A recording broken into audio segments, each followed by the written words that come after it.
నమస్కారం. న్యూస్ 9 టీవీకి స్వాగతం. రక్షక భటులు నిద్రపోతున్నారు, అధికారులు కళ్ళు మూసుకున్నారు. ఇక ఇసుక మాఫియాకి అడ్డెవరు?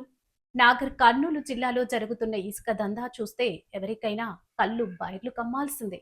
సామాన్యుడు ట్రాక్టర్ ఇసుక తోలుకుంటే లాఠీలు జలపించే అధికారులు వందల కొద్ది టిప్పర్లతో పగటిపూటే విచ్చలవిడిగా ప్రకృతి సంపదను కొల్లగొడుతుంటే మాత్రం చోద్యం చూస్తున్నారు. అసలు దుందుంబి వాగులో ఈ మాఫియాకి కాపలా కాస్తున్నది ఎవరు? అధికారులే కుమ్మక్కయ్యారా లేక మాఫియా భయానికి వణికిపోతున్నారా? నమస్కారం. గత కొద్ది రోజుల నుండి చింతపల్లి, పూల్కంపల్లి, కొండారెడ్డిపల్లి అక్రమ ఇసుక రవాణా జరుగుతుంది. గత సోమవారం నుంచి ఈ అక్రమ ఇసుక రవాణా జరుగుతుంది. దీనికి అంతటి బాసు చారిపల్లి ఎత్తుల నరేందర్ రెడ్డి గారు ఈ వ్యవహారం చేస్తున్నారు. ఇప్పటికీ కంటిన్యూ వెళ్తే దేని ఒక పర్మిషన్ లేదు. పిచ్చలు విడిగా టిప్పర్లు నడుస్తున్నాయి. డే లేదు, పగలు లేదు, నైట్ లేదు, 24 గంటలు. దీనికి ఇది ప్రభుత్వాన్ని ఒక గండి కొట్టే విధంగా, కాంగ్రెస్ ప్రభుత్వాన్ని గండి కొట్టే విధంగా ఏదైతే ప్రభుత్వానికి వచ్చే లాభాలు వీళ్ళే మొత్తం లాభాలు జోలగోతున్నాయి. ఎందుకంటే వీళ్ళు ప్రభుత్వం పేరు చెప్పుకొని, కాంగ్రెస్ ప్రభుత్వం పేరు చెప్పుకొని, గవర్నమెంట్ పనులు అని చెప్పుకొని మొత్తం అక్రమంగా ఒక్క పర్మిషన్ ఇవ్వలేదు. ఇది ఏడుకొస్తుందంటే కళ్ళగుర్తు అని చెప్పిండు. దీని మీద బోర్డు ఉన్నది, తుంగతూర్తి అని ఉంది, తుడితుర్తి అని. అది ఎక్కడ ఇక్కడ నారికల్ దిక్కు ఉంటుంది, అది అక్కడ ఉంది. ఈయన ఏడ పోతున్నాడు, కళ్ళగుర్తు పోతుందని చెప్తుంది. మొత్తం అక్రమ రవాణా చేస్తున్నాని ఎద్దుల నరేందర్ రెడ్డి గారు నేను బండ్లాతుంటే నా మీద పరువునష్ట దావా కేసు వేసి ఒక 15 రోజుల కింద ఒక బండి ఆపడం జరిగింది. ఎద్దుల నరేందర్ రెడ్డి అక్రమ రవాణా చేస్తున్నాను ఆపడం జరిగితే ఆయన నా పైన పరువు నష్ట దావా కేసు వేసిండు. 50 లక్షలు అంటే నేను ఆయన కట్టియాలంట. ఎందుకు పరువు నష్ట దావా కేసులు అంటే ఇలాంటి అక్రమ టిప్పాలు కొడుతుండు, అక్రమంగా ఫుల్ సంపాదించుకుంటున్నాని నేను ప్రశ్నిస్తే నా పైన పరువు నష్ట దావా కేసు వేసిండు. పరువు నష్ట దావా కేసు వేసి మా ఊళ్ళో చెప్తుండు, వాడి పని నుంచి నాకు అడ్డం వస్తే వాని పని నేను ఏం చేయాలని నన్ను బెదిరిస్తున్నాడు. ఒక లీగల్ నోటీసు పంపించిండు, అడ్వకేట్కి పంపించి నన్ను భయాందోళనకు గురి చేసుకుంటా అక్రమంగా ఇట్లా టిప్పాలు కొట్టుకొని బతున్నాడు, కావాలని చేస్తున్నాడు. ఇది ప్రభుత్వానికి గండి కొట్టుకుంటా, ప్రభుత్వ పేర్లతో గండి కొట్టుకుంటా ఈ టిప్పల వ్యవహారం చేస్తున్నారు. అలాగే ఒకవేళ బండ్లాభం అనే ఒకవేళ గ్రామస్తులు అని మేము కానీ వస్తే టిప్పల వారు తోసుకుంటూ వెళ్తున్నారు, పూటకో మాట చెప్తున్నారు, భయబంధువులకు చేస్తున్నారు. ఇప్పుడు మా ఎంఆర్ఓ గారు కూడా ఫోన్ చేయడం జరిగింది.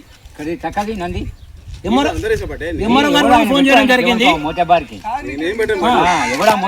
టిప్పర్ వాళ్ళు అంటే మీరు తోసుకుంటా చంపుతామని భయపడిస్తారు. ఈ టిప్పర్ వాళ్ళు ఈ టిప్పర్ ఆపం అంటే మా మీదకి తోసుకుంటూ వస్తారు, భయపడిస్తారు. అంటే మేము చంపుతాము ఒకరెడ్డి కన్నా వస్తానే. చాలా భయానికి వంగూరు మండల్లో సీఎం గారి మా ఊరు పక్కనే ఉంది.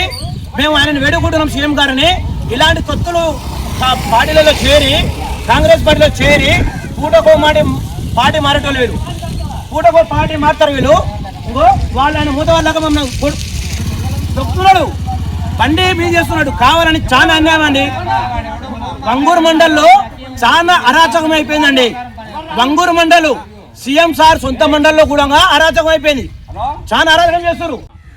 రవాణా ఉసుకే దుందూబి నదిలో కొంతమంది దుండగులు వ్యాపారం, ఉసుక వ్యాపారం మాఫియా ఒంగూరు మండలంలో తయారయ్యి ఎద్దుల నరేందర్ రెడ్డి దీనికి బాసు అక్రమంగా ఉసుకే. మేము ఇంతకుముందు ఎంఆర్ఓ గారికి ఫోన్ చేసి, సారు వారం రోజుల సంది నడుస్తున్నాయి ఉసుక, మీరు ఏమైనా పర్మిషన్ ఉన్నాయా, ఎన్ని లారీలకు పర్మిషన్ ఉన్నాయని ఎంఆర్ఓ గారికి ఫోన్ చేస్తే ఏ పర్మిషన్ లేదేం లేవు ఆపండి అన్నాడు. మేము ఈ టిప్పాలను ఆపడం జరిగింది. వీళ్ళు ఉసుకే దొంగతనంగా నైటు ఈ కెనాల్ కాలువలు ఉన్నాయి, ఆ ఊర్లలో పోకుండా కెనాల్ కాలువకుండా ఎక్కడ షార్ట్ కట్ అవుతుందో అక్కడ దొంగతనంగా తీసుకుపోయి వాళ్ళు కొండారెడ్డిపల్లిలో కలవకుట్టులో పోసి అక్కడిని అలా డంపింగ్ చేసి అక్కడి నుంచి హైదరాబాద్ తరలిస్తారు. వాళ్ళు బోర్డు ఏం పెట్టిరంటే ఇంటర్నేట్ స్కూల్ అని బోర్డు పెట్టిరు. ఇది బోర్డు ఎక్కడ షాద్నగర్ ఏరియా బోర్డు పెట్టిరు. ఇది ఇక్కడ ఏం చెప్తారు, మాకు కలవకుర్తిలో వస్తున్నామని మాకు చెప్తారు. ఏడ వస్తున్నాను అది పర్మిషన్ అంటే ఏ ఒక్క టిప్పర్ కూడా పర్మిషన్ ఇవ్వలేదు. దగ్గర 20-30 టిప్పర్లు నడుస్తున్నాయి, ఏ టిప్పర్ కూడా పర్మిషన్ లేదు. అంటే ఇది బ్లాక్ దందా. ఎంత అవినీతి జరుగుతుందంటే అంత అవినీతి జరుగుతుంది. అధికారులు మరి ఏం చేస్తున్నారో ఎవరికి అర్థమైతలేదు. బ్లాక్ మన మీటింగ్లో చెప్తారు, ఒక రైతు ట్రాక్టర్ తెచ్చుకొని ఇంటికాడ వస్తున్నామంటే పర్మిషన్లు ఇయ్యరు. ఒంగూరుకి తిరిగి తిరిగి తిరిగి కాళ్ళ చెప్పులు అడిగిపోతున్నాయి కానీ పర్మిషన్ ఇస్తలేరు. మరి 120-30 టిప్పర్లకు మరి ఎట్లా పర్మిషన్ ఇచ్చారో మాకు అర్థమైతలేదు. దీని మీద అధికారులు ఎమ్మడే యాక్షన్ తీసుకొని అక్రమ ఉసుకని అరికట్టాలని మేము గ్రామస్తులు. ఈ స్కామ్ వెనుక ఉన్న అసలు భాగోతం ఏంటి చూద్దాం ఈ స్టోరీలో. నాగర్ కర్నూలు జిల్లా అచ్చంపేట నియోజకవర్గం వంగూరు మండలం. ఇక్కడున్న దుందుంబి వాగు ఇప్పుడు ఇసుకాసురులకు ఏటీఎంలా మారింది. రోజుకు పదుల సంఖ్యలో ఇసుక టిప్పర్లు దుందుంబి వాగును తోడేస్తున్నాయి. విచ్చలవిడిగా అక్రమ ఇసుక రవాణా జరుగుతున్నా కనీసం పట్టించుకునే నాదుడే కరువయ్యాడు. ఉప్పు మంతల మండలం రాయిచేడు ఇంటిగ్రేటెడ్ స్కూల్ కు నాగర్ కర్నూలు జిల్లా తూడుకుర్తి ప్రభుత్వ పాఠశాలకు ఇసుకను తరలిస్తున్నామని టిప్పర్లకు బోర్డులు తగిలించారు.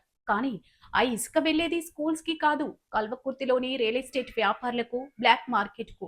చదువుల తల్లి గుడి ప్రభుత్వ పాఠశాలల పేరును అడ్డం పెట్టుకుని ఇసుక మాఫియా అక్రమ దారిలో లక్షలు కోట్లు సొమ్ము చేసుకుంటుంది.